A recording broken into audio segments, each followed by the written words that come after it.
So yeah, nah, the worst kept secret in the world of Formula 1 has finally been revealed. That helmet Marco is one-eyed in more ways than one.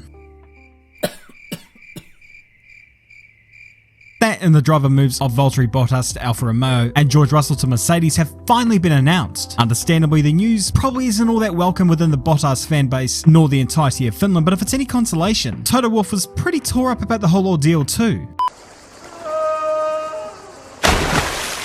But hey, this ain't all doom and gloom for Valtteri just because he's not in the Merc anymore. He's instead heading to a team on a multi-year deal where he can make a difference. And I know it sounds strange coming from a guy who slandered his clone for 2 years straight. We've raked him over the coals over his inability to defend in a battle. But when it comes to outright speed, Valtteri ain't short of that stuff. The issue always stemmed from who his teammate is. I mean, good luck competing against someone of that caliber. But over at Alfa Romeo, the team has long-term aspirations for Formula 1, and Valtteri wants to be part of a project which he can help build and make into a force. As unlikely as it may seem to have Alfa Romeos running at the front of the grid, we've seen more abrupt movements in the past in the midst of regulation changes. Freddie Vasseur is leading the way with that team, which is canny given that Valtteri had driven for his team when he won the GP3 title in 2011. And come 2023, when Théo Pourchaire is brought into the frame to get that second seat, they shouldn't have any complaints about that driver lineup and what it can produce. Overall, I expect he'll prosper at Alfa. Maybe not winning races and telling us to go fuck ourselves, but maybe he'll show a little bit of that magic that he's shown in the Williams back when he didn't have a woodsman or acquire his porridge fetish. I'm really looking forward to seeing how this all goes. And the same thing can be said about what's happening on the other side of the pit lane. Yes, after months and months of speculation, the announcement we had all been waiting for, well, apart from the Bottas fans, George Russell announced at Mercedes on a multi-year deal starting from 2022. This of course has left a seat vacant at Williams. I tell you, you should have seen Alex Albon when he heard the news.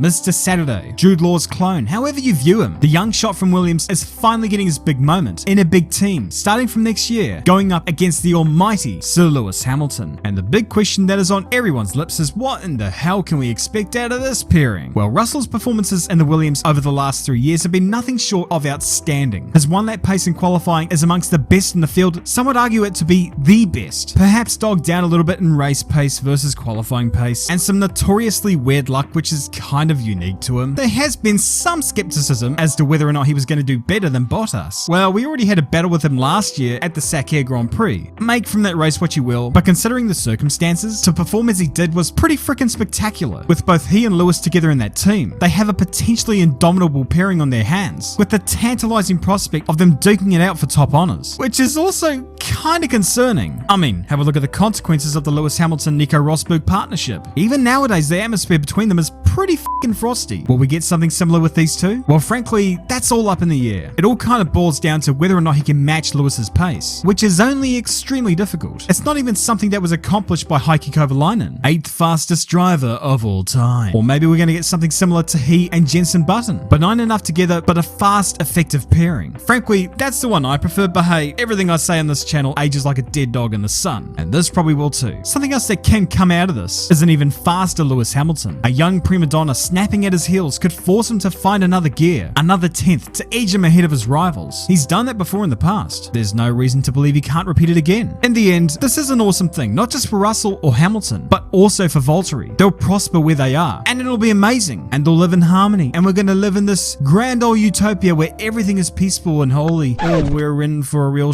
show, who knows? So it's kind of pointless for me to make a prediction, eh? Right, I may as well end this video. Anyways, thank you all for watching. Drop a comment below, subscribe to the channel if you're awesome, and always remember, keep it respectful, be wholesome, don't be a menace, and as always, I'll see you all later.